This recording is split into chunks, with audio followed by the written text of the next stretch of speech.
নজর রাখতেই হচ্ছে দেশের শীর্ষ আদালত সুপ্রিম কোর্টে, সেখানে ইডির করা আইপ্যাক মামলা শুনানি পর্ব শুরু হয়েছে। টান টান সওয়াল পর্ব শুরু হয়েছে। আইনজীবীদের মধ্যে বাকযুদ্ধ বলা যেতে পারে। ব্যক্তিগত প্রয়োজনে কোনো নথি সংগ্রহ করা হয়নি, তদন্তের প্রয়োজনেই নথি বাজেয়াপ্ত করা হয়েছিল। সুপ্রিম কোর্টে জানালো ইডি শুধু তদন্তের কাজই করে না, ভিকটিমদের হয়েও সওয়াল করে। সুপ্রিম কোর্টে সওয়াল ইডির আইনজীবী। তদন্ত করতে গিয়েছিলাম বলে জানান ইডির আইনজীবী। এসআইআর এর নথি নেওয়ার অভিযোগ করা হচ্ছে, এমনটাও বলা হয়েছে ইডির আইনজীবীর তরফ থেকে। এসআইআর এর নথি তো অনলাইনেই রয়েছে। ইডির আইনজীবীর তরফ থেকে বলা হয়েছে, কয়লা মামলার তদন্তে গিয়েছিলাম, জানিয়েছে ইডির আইনজীবী। ইডির সওয়াল, ওরা বলছে আমরা নাকি সেখানে গিয়েছিলাম এসআইআর এর তথ্য সংগ্রহ করতে, কিন্তু যে কেউ বুঝবে এসআইআর এর তথ্য তো ওয়েবসাইটেই পাওয়া যায়, অর্থাৎ অনলাইনেই পাওয়া যায়, সেটা আনতে সেখানে যাওয়ার কোনো মানে নেই। এমন কাজ কোনো বোকা লোকও করবে না। অবৈধ কয়লা পাচার মামলার তদন্তে আইপ্যাকে তল্লাশি করতে গিয়েছিল ইডি, জানানো হয়েছে ইডির আইনজীবীর তরফ থেকে। কয়লা কেনা বেচার টাকা নগদে লেনদেন করা হতো। ইডি যে সমন পাঠিয়েছিল তার কোনো জবাব দেওয়া হয়নি। তদন্তে দেখা গিয়েছে একটি হাওয়ালা চ্যানেল মারফত প্রায় 20 কোটি টাকার লেনদেন হয়েছে, ইডির আইনজীবী জানিয়েছেন। একই সঙ্গে আপনাদের জানিয়ে রাখবো, আমাদের নজর রয়েছে সেখানে টান টান সওয়াল পর্ব চলছে। নিরাপত্তার কারণে ঘটনাস্থলে ডিজি ও পুলিশ। রাজ্যের আইনজীবীর তরফ থেকে বলা হলো, ঘটনাস্থলে জেড প্লাস সিকিউরিটি পাওয়া একজন ছিলেন। রাজ্যের আইনজীবীর তরফ থেকে জানানো হচ্ছে, ঘটনাস্থলে অজ্ঞাত পরিচয় লোকজন ছিল বলে জানা যায়। রাজ্যের আইনজীবীর তরফ থেকে সওয়াল, তাই ঘটনাস্থলে রাজীব কুমার এবং পুলিশ গিয়েছিল, রাজ্যের আইনজীবীদের তরফে জানানো হয়েছে। সুপ্রিম কোর্টে আমাদের নজর রয়েছে, সেখানে সওয়াল পর্ব চলছে।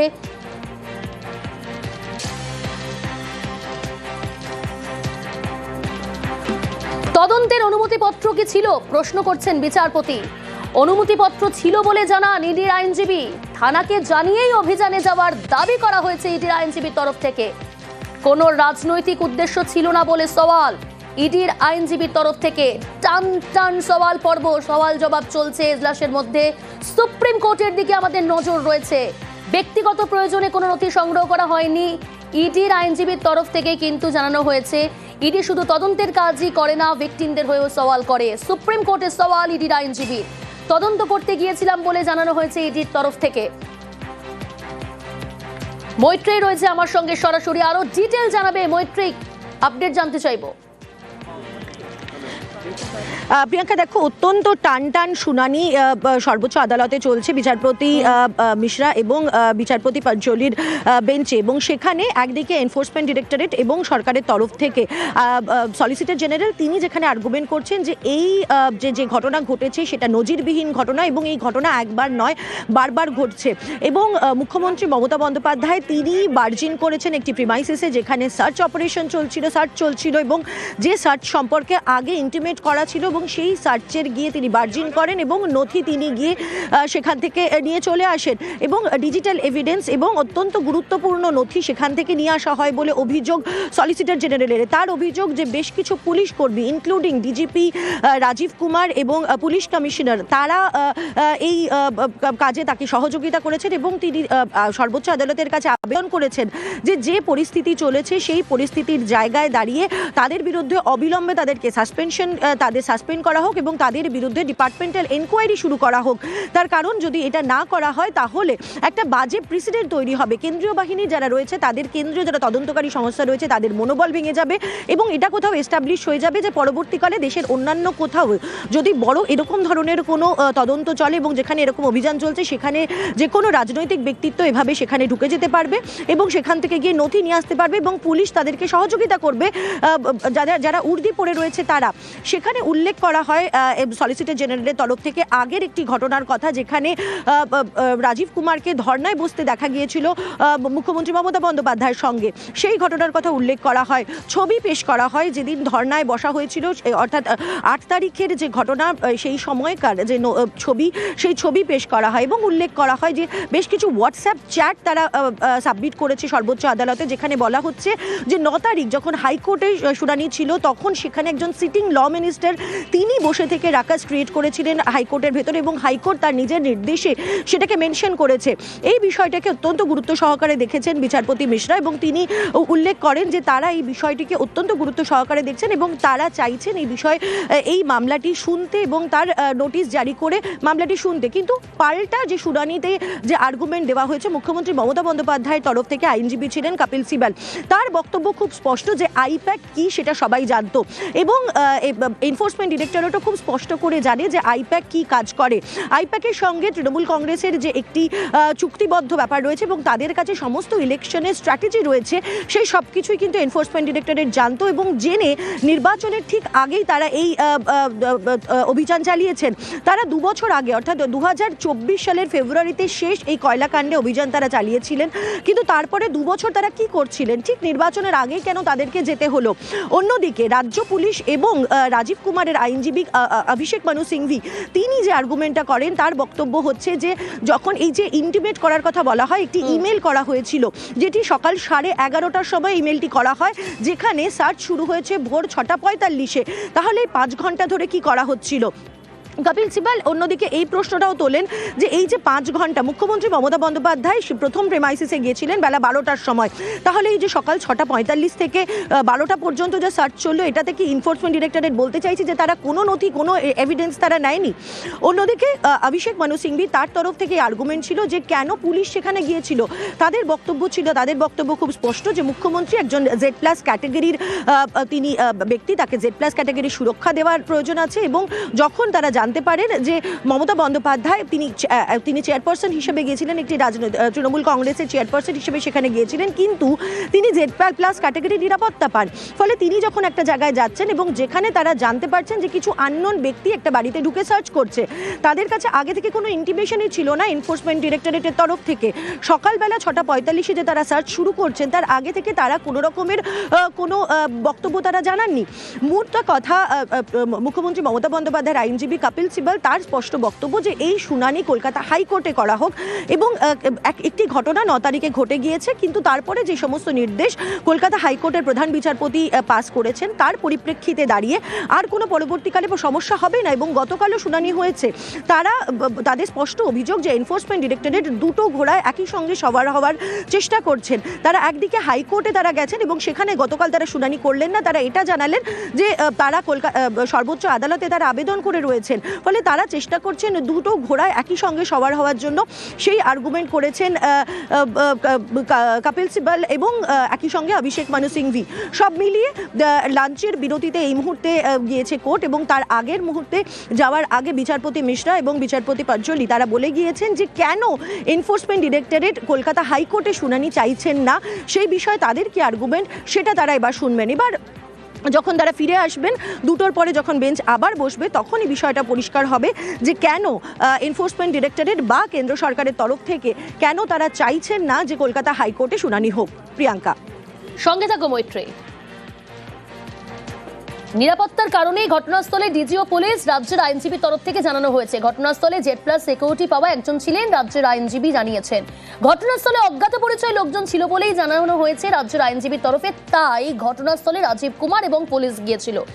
রাজীব কুমারের পেনশন আটকে দেওয়া উচিত দাবি করছেন সুকান্ত মজুমদার। এদিকে ব্যবহার করছে বিজেপি বলে পাল্টা তোপ দিয়েছেন জয়প্রকাশ মজুমদার।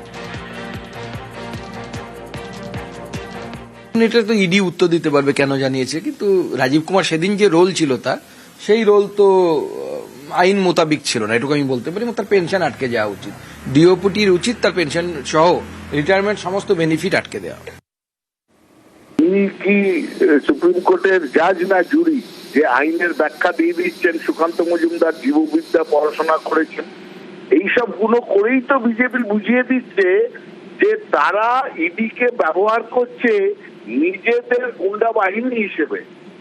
আজকে কোন পরিপ্রেক্ষিতে ইডি এসেছিল তার উত্তর কে দেবে?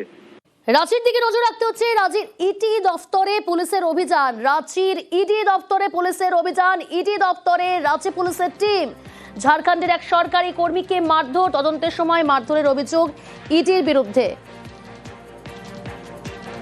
प्रतिनिधि ओम प्रकाश रही है हमारे संगे। ओम प्रकाश जी, पुलिस के मुताबिक क्या पता है? जी बता दें कि ईडी के दफ्तर में आज रांची पुलिस की टीम की दबिश जो है वो हुई है, और खासतौर से अभी एफएसएल की टीम को, जो कि साइंटिफिक एविडेंस को कलेक्ट करने के लिए यहाँ पर पहुंची है, और उनके साथ तमाम जो फॉरेंसिक डिपार्टमेंट के लोग हैं वो भी मौजूद हैं, और उस टीम के द्वारा अभी फिलहाल जो जांच है वो की जा रही है। बता दें कि 12 जनवरी को ईडी की टीम के द्वारा ईडी के दफ्तर में एक पूछताछ की जा रही थी। पेयजल विभाग से रिलेटेड एक अनुबंध कर्मचारी थे, उनसे पूछताछ की जा रही थी। उसी दरमियान जो है वो मारपीट की बात और खासतौर से कहा जाए तो अभद्र व्यवहार की बात जो है वो सामने आई थी, और उसी को लेकर रांची के एयरपोर्ट थाने में एफआईआर दर्ज किया गया था, और उसी केस की इन्वेस्टिगेशन को लेकर रांची पुलिस की टीम यहाँ पर आज पहुंची है। आज सुबह से ही 6:30 बजे का वक्त था जब रांची पुलिस की टीम यहाँ पर पहुंची, और उसके बाद से लगातार अब तक रांची पुलिस की टीम जो है यहाँ पर मौजूद है। वहीं पर अब फॉरेंसिक डिपार्टमेंट की भी टीम जो यहाँ पर पहुंच चुकी है, और मामले की जांच जो है वो की जा रही है। जी জি রাঁচির ইডি দপ্তরে পুলিশের অভিযান। ইডি দপ্তরে রাঁচি পুলিশের টিম ঝাড়খণ্ডের এক সরকারি কর্মীকে মারধর, তদন্তের সময় মারধরের অভিযোগ ইডির বিরুদ্ধে। ইডি অফিসারদের বিরুদ্ধে থানায় অভিযোগ। তদন্তে রাঁচির ইডি দপ্তরে পুলিশ আধিকারিকরা পৌঁছেছেন। अभी तक क्या स्थिति है ओम प्रकाश जी?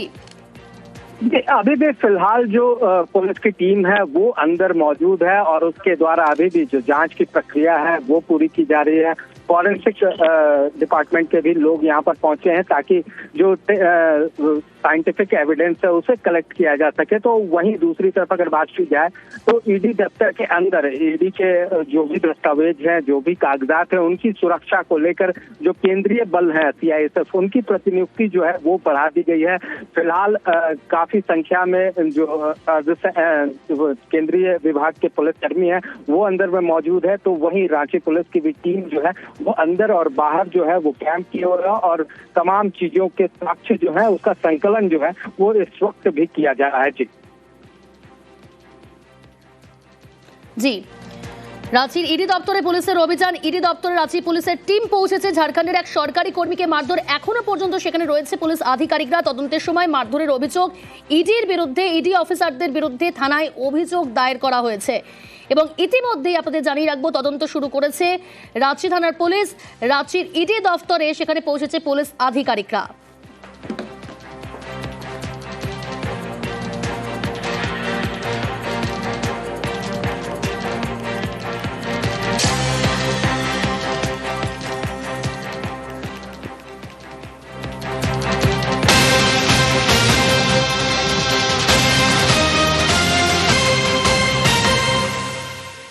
আজ এই খবরের দিকে আমরা নজর রেখেছি। দেশের শীর্ষ আদালত সুপ্রিম কোর্টে, সেখানে আইপ্যাকের করা মামলায়, সেখানে ইডির করা আইপ্যাক মামলার শুনানি পর্ব শুরু হয়েছে, সওয়াল জবাব চলছে, এবং সেখানে যে টানটান উত্তেজনা, টানটান বাকযুদ্ধ আইনজীবীদের মধ্যে, একটু জানার চেষ্টা করবো এখন কি পরিস্থিতি, এখন কি জানা যাচ্ছে, লেটেস্ট আপডেট কি। মৈত্রেই রয়েছে সরাসরি নয়াদিল্লি থেকে আমার সঙ্গে। মৈত্রেই, কিছুক্ষণ আগে তোমার সঙ্গে কথা হচ্ছিল, অভিষেক মনু সিংভির তরফ থেকেও সওয়াল জবাব দেওয়া হয়, এবং একই সঙ্গে আমরা দেখলাম যে বিচারপতিরা যেমন শুনছেন তাদের কথা, সব মিলিয়ে কি তথ্য সামনে উঠে আসছে? প্রিয়াঙ্কা দেখো, অভিষেক মনু সিংভি তিনি রাজ্য পুলিশ এবং ডিজিপি রাজীব কুমারের হয়ে তিনি সওয়াল করছেন, এবং তার সওয়ালের মূল পয়েন্টটাই ছিল যে এই আবেদনের মেইনটেনেবিলিটির ওপর, এবং আর্টিকেল 32 যার আওতায় এই আবেদন করা হয়েছে সেই আর্টিকেল 32 কেন মানা যাবে না। তার বক্তব্য খুব স্পষ্ট যে আর্টিকেল 32-র আন্ডারে তখনই অভিযোগ দায়ের করা যায় যখন আর কোনো পন্থা থাকে না। এনফোর্সমেন্ট ডিরেক্টরেটের তরফ থেকে কোনো অভিযোগ স্থানীয় থানায় অভিযোগ দায়ের করা হয়নি, এবং এমনকি তারা ইন্টিমেশনটাও যেটা দিয়েছিলেন যে এই অভিযান সম্পর্কে, সেটাও সকাল 6:45 যেখানে তারা অভিযান শুরু করেছেন সেখানে তারা ইন্টিমেশন দিয়েছেন 11:30টার সময়।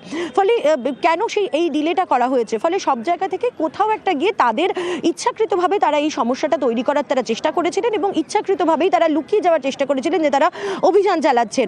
অন্যদিকে এনফোর্সমেন্ট ডিরেক্টরেটের আইনজীবী additional solicitor general S V Raju, তার তরফ থেকে আর্গুমেন্ট আর্গুমেন্ট ছিল যে কেন একটি কগনিজেবল অফেন্স হয়েছে, এবং তার বক্তব্য খুব স্পষ্ট যে স্থানীয় থানায় অভিযোগ দায়ের করলে সেখানে নিরপেক্ষ তদন্ত করা সম্ভব ছিল না। তার কারণ অভিযোগের মূল যার বিরুদ্ধে অভিযোগ উঠছে তিনি হচ্ছেন সেই রাজ্যের মুখ্যমন্ত্রী তথা সেখানকার স্বরাষ্ট্রমন্ত্রী মুখ্যমন্ত্রী মমতা বন্দ্যোপাধ্যায়। এছাড়াও অভিযোগের কাঠগড়ায় রয়েছেন ডিজিপি যিনি সর্বময় কর্তা রাজ্য পুলিশের, এবং রয়েছেন কলকাতা পুলিশের কমিশনার।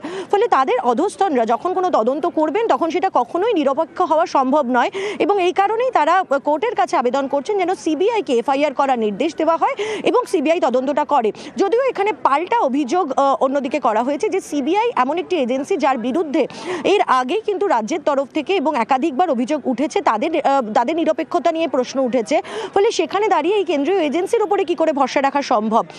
সব মিলিয়ে এই আলোচনা এবং বলা যেতে পারে টান আর্গুমেন্ট এবং পাল্টা আর্গুমেন্ট আজকে কিন্তু কোর্ট চত্বরে শোনা গেল, এবং দ্বিতীয় পর্যায়ের কিন্তু আর্গুমেন্ট চলবে। এবং আদালতের তরফ থেকে বিচারপতি মিশ্রা এবং বিচারপতি পাঞ্চলি তারা স্পষ্ট করে দিয়েছেন যে তারা এই সওয়াল জবাব তারা আরও শুনবেন, এবং দ্বিতীয় পক্ষে অর্থাৎ দুটোর পরে যখন আবার শুনানি শুরু হবে তখন এনফোর্সমেন্ট ডিরেক্টরেটকে জানাতে হবে যে কেন তারা কলকাতা হাইকোর্টে শুনানি হোক সেটা তারা চাইছেন না। তার কারণ রাজ্যের তরফ থেকে মাফ করবে মুখ্যমন্ত্রী মমতা বন্দ্যোপাধ্যায়ের তরফ থেকে কপিল সিবাল তার আইনজীবী তিনি কিন্তু বারবার করে বলেছেন যে কলকাতা হাইকোর্টের শুনানি হোক। তার কারণ কলকাতা হাইকোর্টই আদর্শ জায়গা।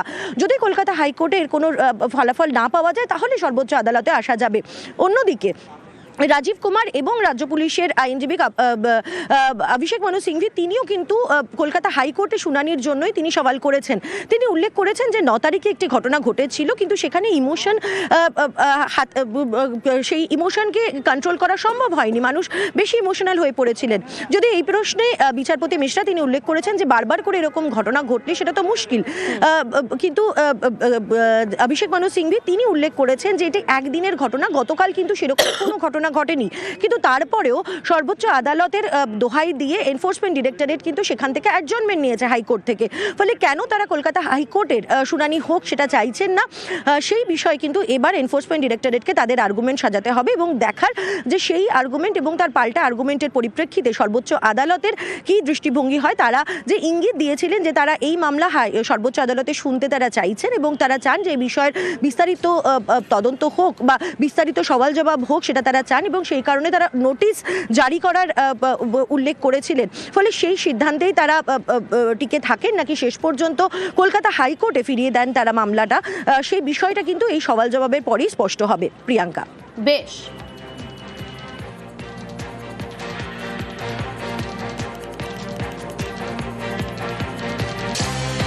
পোস্ট লাঞ্চ শুনানি শুরু হবে আবারও। যেদিকে আমাদের নজর রয়েছে, একদিকে ইডির করা আইপ্যাক মামলায় সুপ্রিম কোর্টের শুনানি পর্ব শুরু হয়েছে, প্রথম পর্বের শুনানি পর্ব শেষ, তবে পোস্ট লাঞ্চ আবারও শুনানি শুরু হবে। ব্যক্তিগত প্রয়োজনে কোনো নথি সংগ্রহ করা হয়নি, তদন্তের প্রয়োজনে নথি বাজেয়াপ্ত করা হয়েছিল সুপ্রিম কোর্টে জানিয়েছে ইডি শুধু তদন্তের কাজই করে না, ভিকটিমদের হয়েও সওয়াল করে। সুপ্রিম কোর্টে সওয়াল ইডির আইনজীবীর।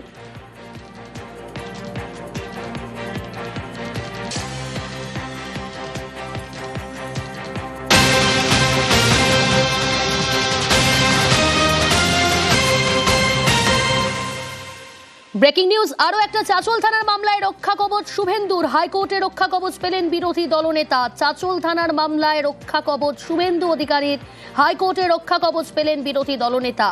এ বিষয়ে আরো বিস্তারিত জানাবে অর্ণব, রয়েছে আমার সঙ্গে টেলিফোন লাইনে। অর্ণব, দেখো, কয়েকদিন আগে চাঁচলের সভা থেকে শুভেন্দু অধিকারী যে বক্তব্য রাখেন সেই বক্তব্যের একটা অংশে প্রসূন বন্দ্যোপাধ্যায়, প্রাক্তন পুলিশ কর্তা এবং একই সঙ্গে তৃণমূল কংগ্রেসের বর্তমান নেতা, তার সম্পর্কে কিছু মন্তব্য করেন। সেই মন্তব্য বিতর্কিত এবং তার সম্মানহানি করেছে এবং একাধিক ভুল তথ্য রয়েছে বলে প্রসূন বন্দ্যোপাধ্যায় চাঁচল থানায় এফআইআর রুজু করে। সেই এফআইআর পেয়ে শুভেন্দু অধিকারীকে নোটিশ পাঠায়, তদন্তের প্রয়োজনে তাকে ডেকে পাঠায়। এই ঘটনায় কলকাতা হাইকোর্টের দ্বারস্থ হয় শুভেন্দু অধিকারী এবং শুভেন্দু অধিকারী জানায় যে চাঁচল থানার মধ্যে এই প্রসূন বন্দ্যোপাধ্যায় তিনি ওসির চেয়ারে বসে যেভাবে ডিকটেট করে এফআইআর করেছেন, পুরো ঘটনার মধ্যে একটা প্রভাব কাজ করছে, কাজেই এই এফআইআর খারিজ করতে হবে। আজকে বিচারপতি শুভ্রা ঘোষ 3টি নির্দেশ দিয়েছেন। 1, শুভেন্দু অধিকারীকে 6 ফেব্রুয়ারি মামলা তিনি শুনানির জন্য রাখছেন। 6 ফেব্রুয়ারি পর্যন্ত শুভেন্দু অধিকারীর বিরুদ্ধে গ্রেপ্তারের মতন কোনো কড়া পদক্ষেপ করা যাবে না, সেই অস্ত্রে রক্ষা কবচ। 2, শুভেন্দু অধিকারীকে এই থানাতে ডেকে পাঠানো যাবে না, অর্থাৎ থানায় তাকে ডেকে জিজ্ঞাসাবাদ করা যাবে না। পাশাপাশি যেটা বলা হয়েছে, তবে এই পুলিশের যে নোটিশ, সেই পুলিশ নোটিশ দিলে ভার্চুয়াল মাধ্যমে শুভেন্দু অধিকারী পুলিশের মুখোমুখি হবেন এবং 6 ফেব্রুয়ারি শুনানির পর বাকি বিষয়টা তিনি নির্দিষ্ট করবেন। অর্থাৎ গ্রেপ্তারের কোনো আশঙ্কা নেই এবং ভার্চুয়াল মাধ্যমে তিনি পুলিশের মুখোমুখি হবেন এমনটা নির্দেশ জারি করেছেন। যদিও নতুন করে যদি নোটিশ ইস্যু হয় সেক্ষেত্রেই ভার্চুয়াল মাধ্যমে তিনি মুখোমুখি হবেন। আর 6 তারিখ পর্যন্ত কোনো গ্রেপ্তারের মতো কোনো পদক্ষেপ করা যায় না, এই নির্দেশও জারি করেছে 6 তারিখ পরবর্তী শুনানি। বেশ।